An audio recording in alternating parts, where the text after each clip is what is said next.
Welcome back to the executive chair. And today I have one of the baddest extension stylists in Charlotte that I know of. And let me say this, I am an extension girly. I love some extra hair, clearly. Okay. So when I say that she is one of the baddest extension experts in the city, I mean that in every single way. And I'm not just talking about black girl hair. I'm talking about everybody's hair. And it's one thing to be great at one thing, in which we just talked about empire building and be able to do a couple of things very well so that way you can share them with the world. But to be able to be a specialist at different types of hair and extensions, I am honored that she said yes. Today, I welcome my friend, my old solo partner and neighbor, Miss Kendra Spann. How are you, Ken? Thank you. Oh my gosh. I'm so exciting. I feel like I haven't seen you in forever. Oh, it's been forever.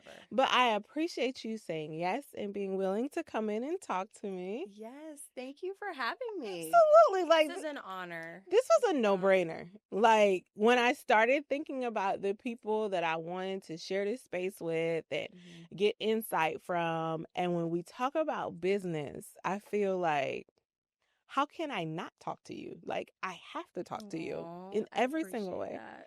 So today we are going to get a chance to know Kendra a little bit better, learn about her business, what she does, her expertise, and all of the good things. But Kendra, this is a executive chair tradition that we must start off with some lightning round questions.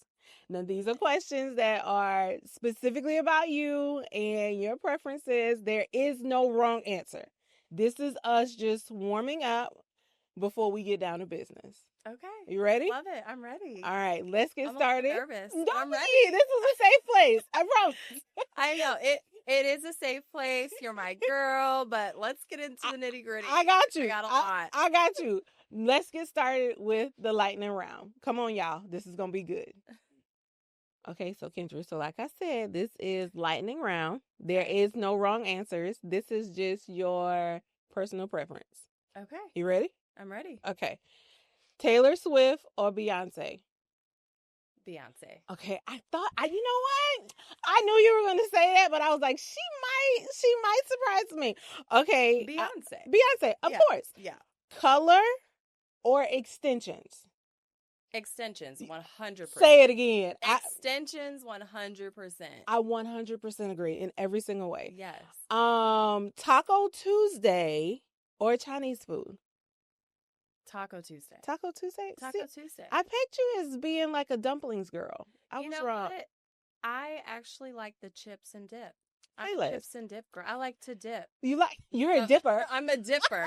Give me some sauce. I'm a sauce girl too. I love sauce. I love Even though it. You could dip dumplings. Right. I'd rather dip tacos. I get it. I'm here for it in every single way. Yeah. Teaching a class or taking a class?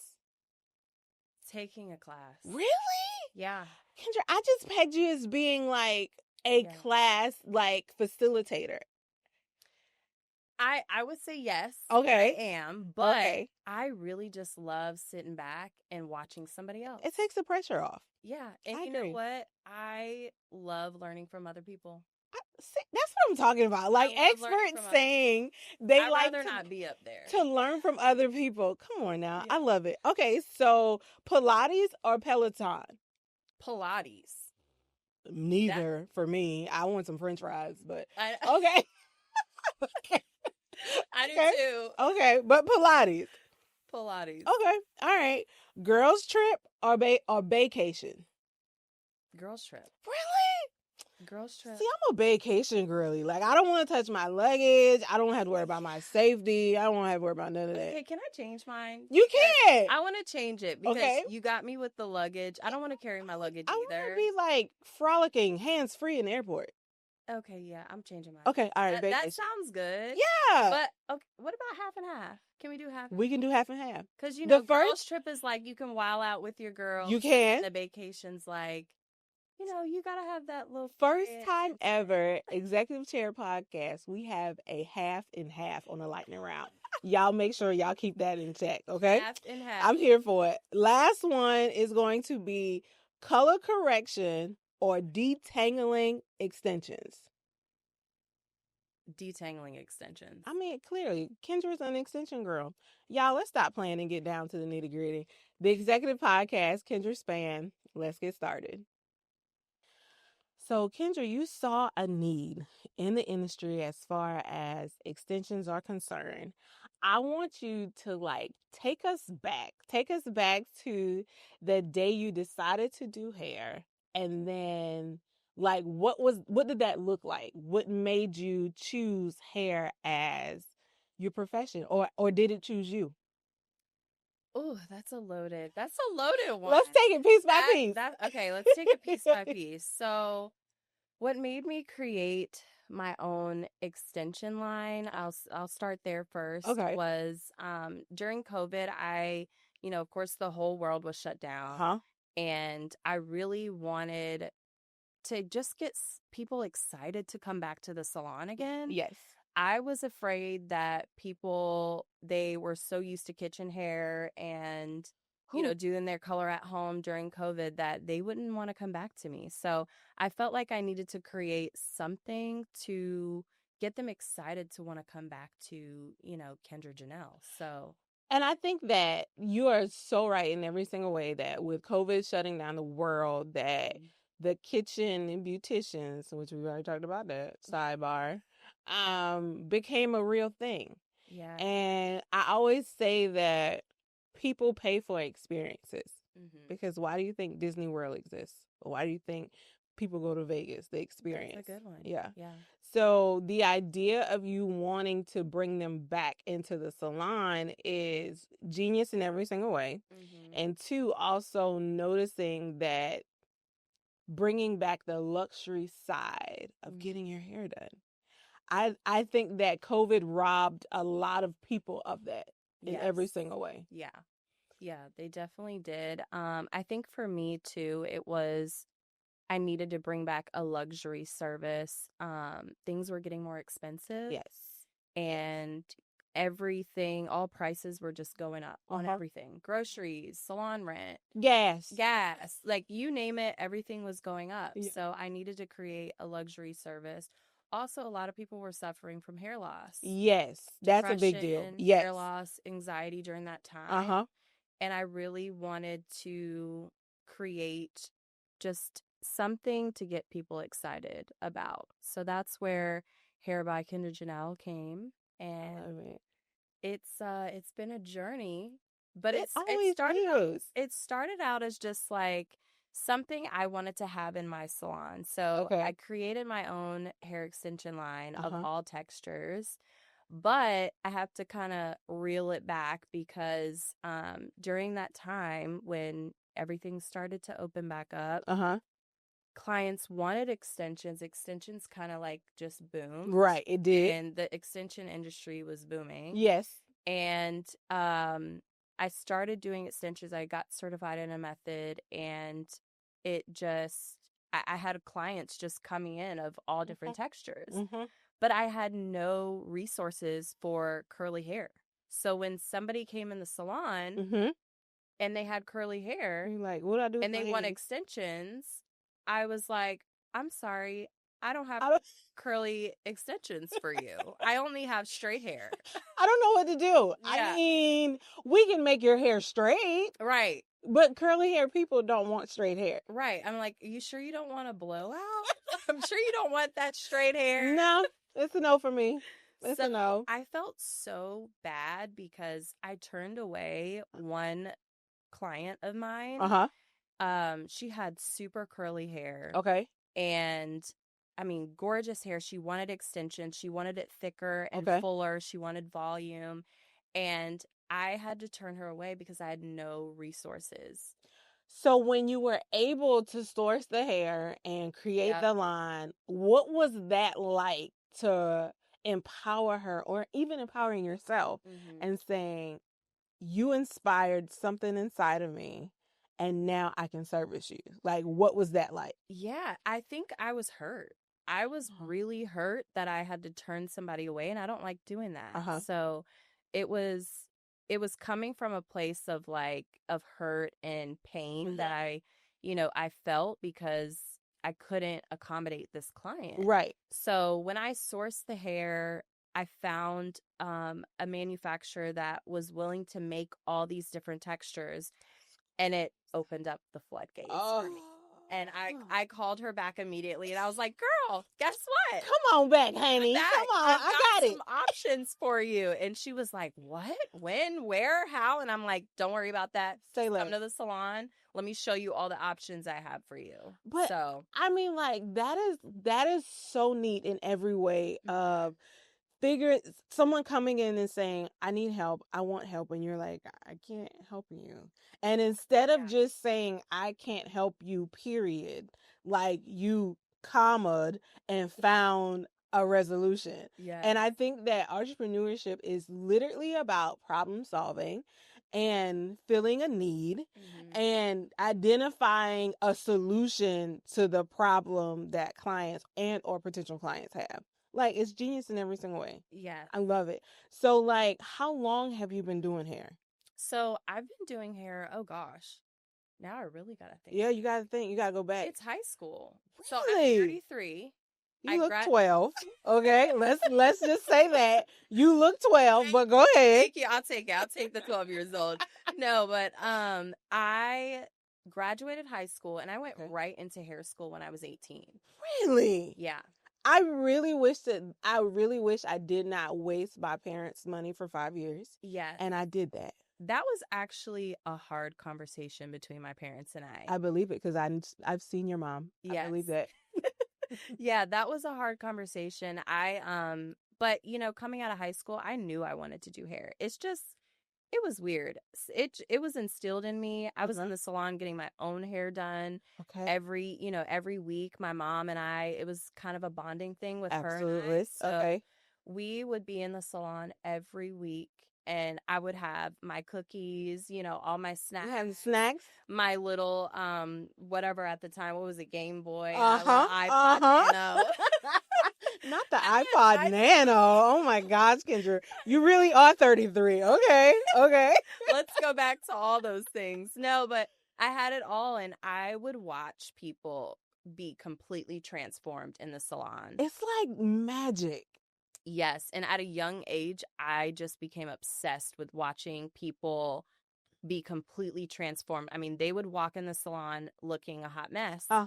And then walk out of the salon just completely transformed. And as a young child, I was like, wait, you did? I'm like, how did you do that? It's amazing. And now for that to be like your business and what you do, I always say that, whenever I'm working, I always turn my clients away from the mirror. One, so I can see it first, selfishly, and whatever, I don't care what y'all say.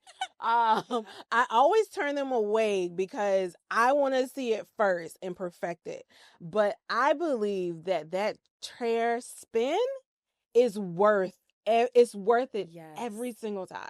It's worth it. Man, so you went to school at Paul Mitchell. I went to school to Paul Mitchell. Like, you went to the top. Like, I toured Paul Mitchell when I left corporate America, and I was like, I ain't got it. Like, I don't have it. But for you to start at the top, like, and what was that like at 18? It was great. I, at the time, shout out, I went to Paul Mitchell, the school, Tyson's Corner, Virginia. Yes. Shout out to them. It was great. I just knew I was meant to be there, walking in the door, just seeing everything that I was going to learn and experience, and having Paul Mitchell's name behind it, which, at the time they were the hair school they're like the Harvard hair school. Literally. So to this day, I feel like they still are. Yeah. So I loved every minute of it. I told my parents, I'm like, this is really where I'm supposed to be. I had a scholarship to go to college, and I denied that. So my counselor was upset with it. So you had to, tell your parents, I'm not going the 4-year. Yep. To turn down money to go to school, and then say, I'm going to cosmetology school. Yeah. That was a big conversation, but you know what? It helped because my grandmother was actually a hairstylist in New York City. Okay, so this didn't just fall out of the sky. No. Okay. No. It goes back to grandma. She owned her own salon in New York City and was very successful. Yeah, back when perms were like what, $5? $5 perms. And that was expensive. We're not doing nothing for $5 right now. Nothing. You can't even buy a pack of gum. Nothing for $5 right now. Wow. So I did not know that. I did not know. So this is your mom's mom or your dad's mom? My dad's mom. Really? Yeah. So she owned her own salon in New York and was very successful. And I just remember the story she would tell me is like she would walk home with grocery bags full of money of how much she made in the salon. And she would slam it on the ground in front of my grandpa. And he's like, you made how much? How much today? Like, think about that in terms of like the potential, even back then. Mm-hmm. Like they were creating magic.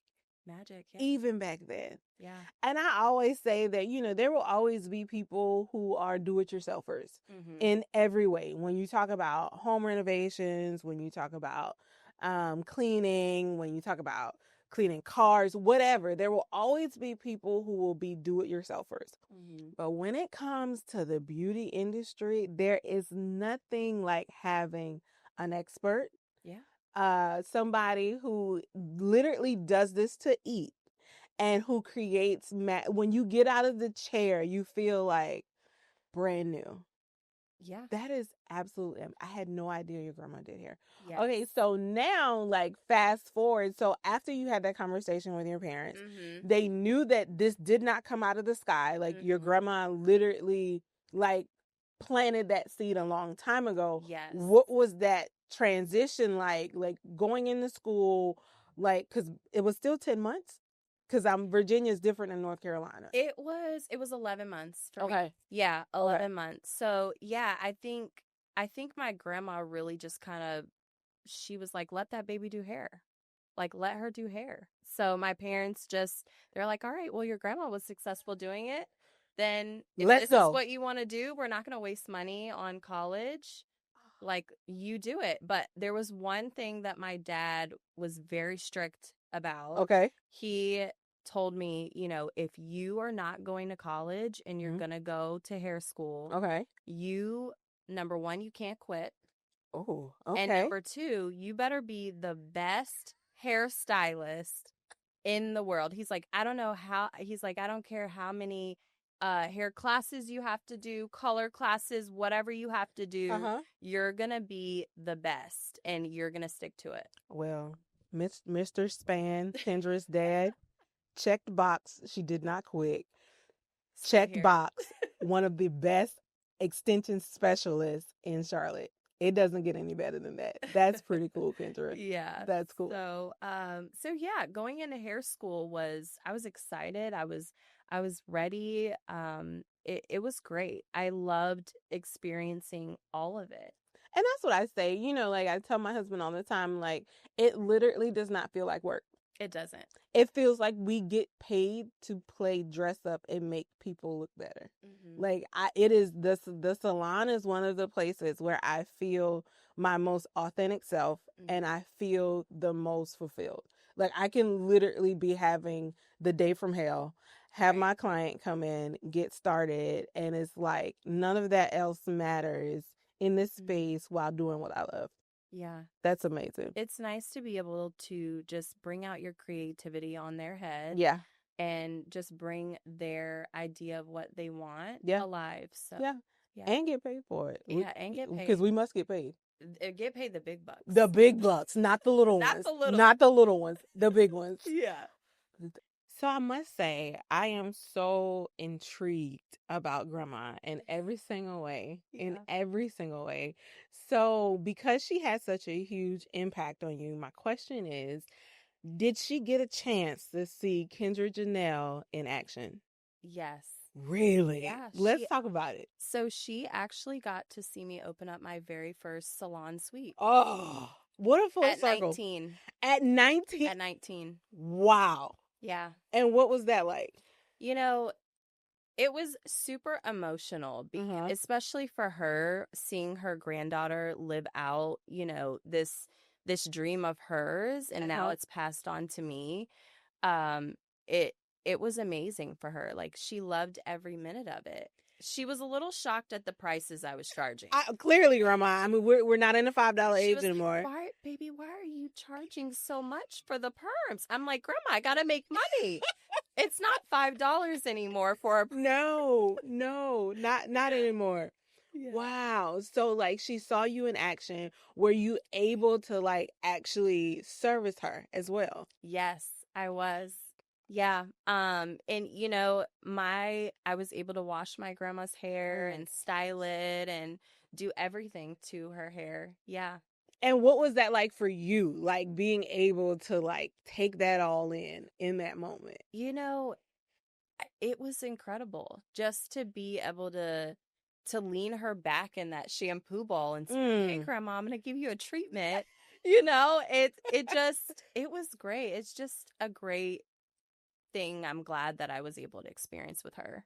That is, yeah. And that's what this is. Like, this is about legacy building. This is about being able to say that this person influenced me so much that I decided to go out on my own and do something that I loved and create this space and this business to be able to say, like, I was influenced by my grandma and now I have my own. Yeah.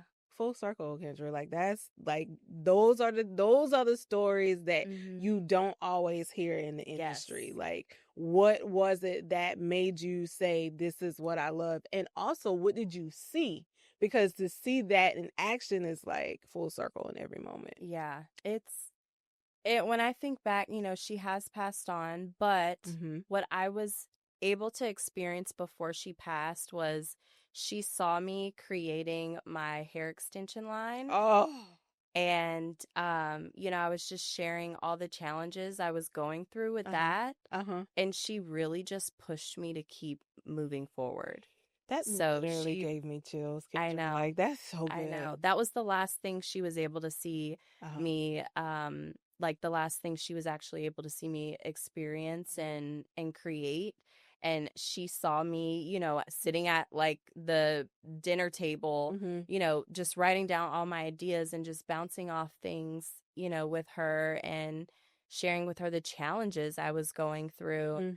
And she just would just encourage me to keep going. So here I am, still going. Another Executive Chair podcast first. This episode of Miss Kendra Spann is dedicated to her grandmother. What's her name? Her name is Jessie Spann.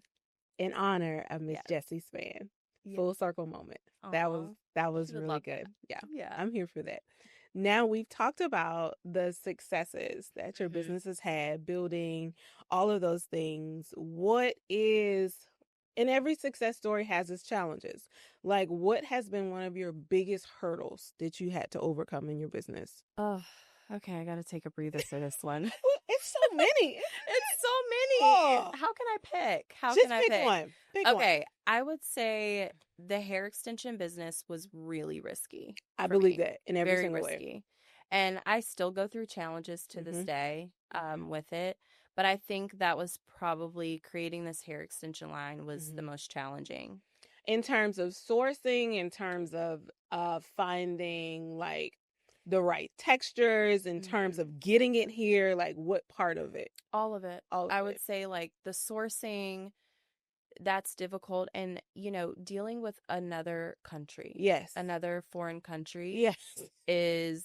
Yes. Got its challenges in itself. Yeah. And dealing with a different language. Yeah.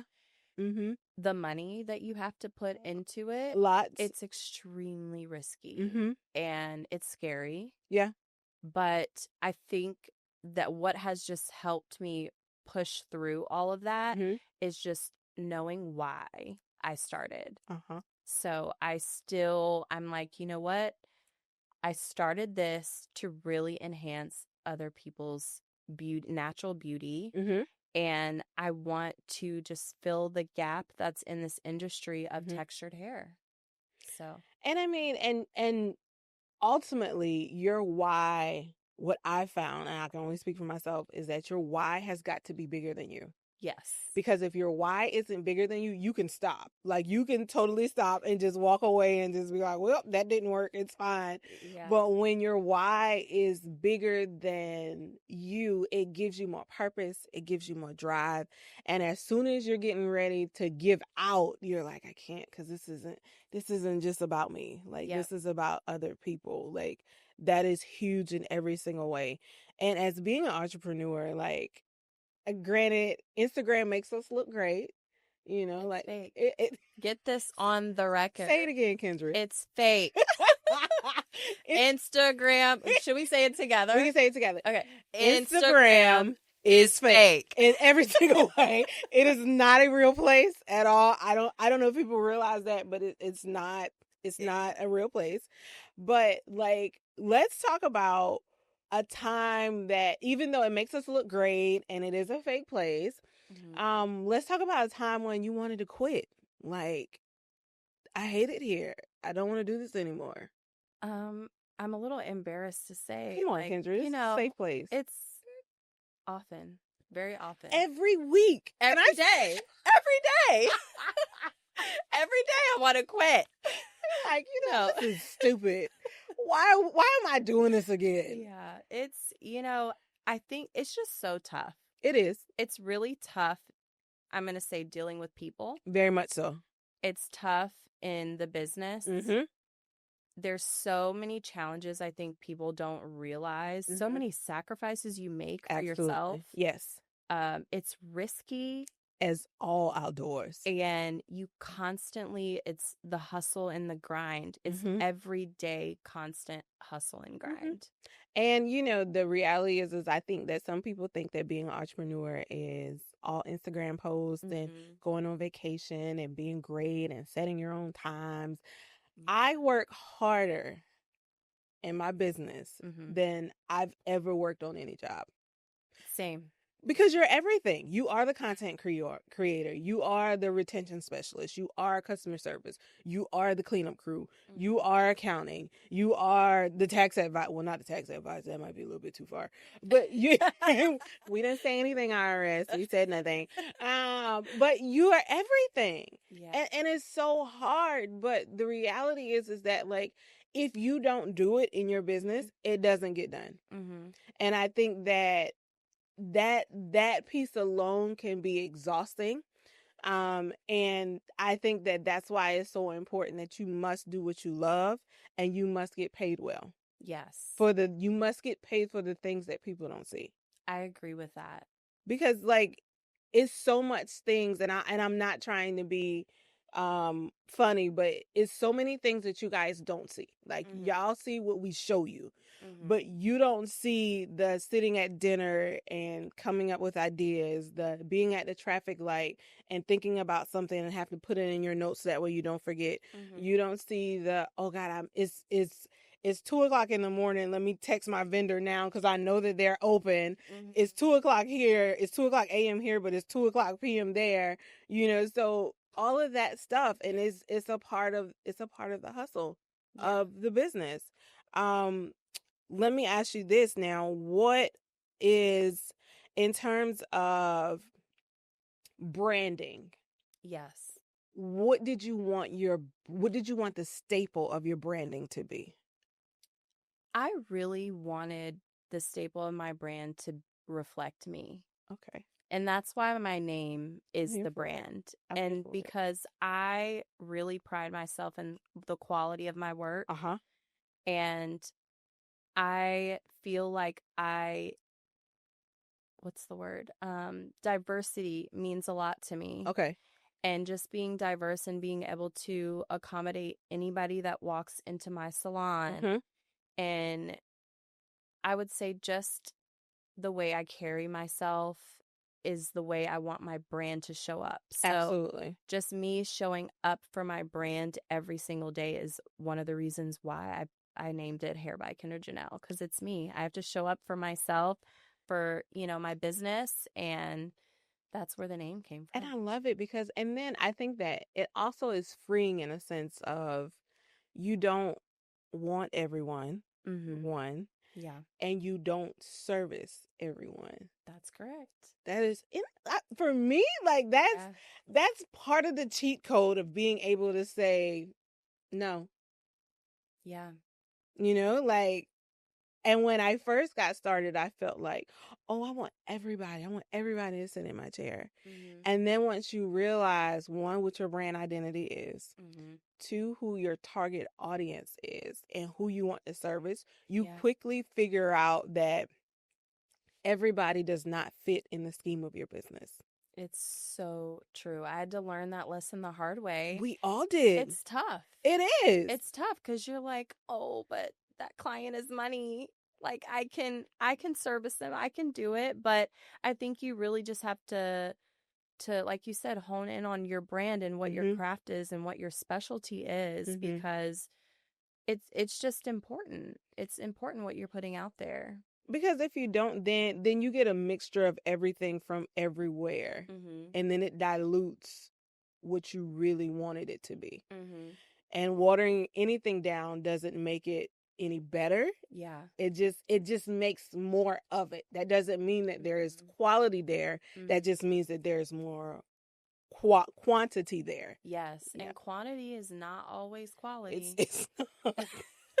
It's not. So that we could sit on that for a second. I mean, we could talk about some real life stuff where that comes in. We're not going to do that. Not today. Not today. We're going to keep it moving. Another podcast on another day. Yeah. So we talked about your grandma. We talked about you building the brand and your brand identity. Now today in 2025, what do you want your legacy of Kendra Janelle to be in terms of, one, your brand, and then two, in terms of the extensions that you're able to create and bring to the market? I want it to be an innovation. Oh, yeah, that's good. I want other people to see what I've done, and I want to be able to help just pave the way for them to just be inspired. Inspiration is huge to me, and I just want to be an inspiration to other people that they can do it too, and they can take an idea and bring their idea to life and be successful, especially in entrepreneurship.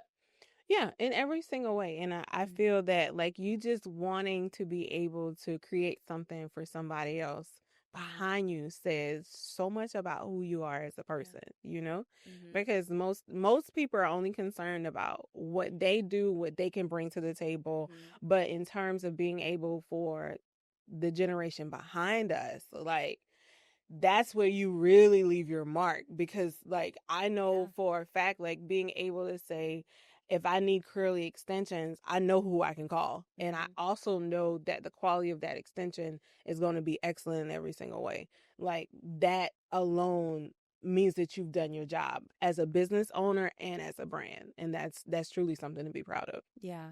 Yeah.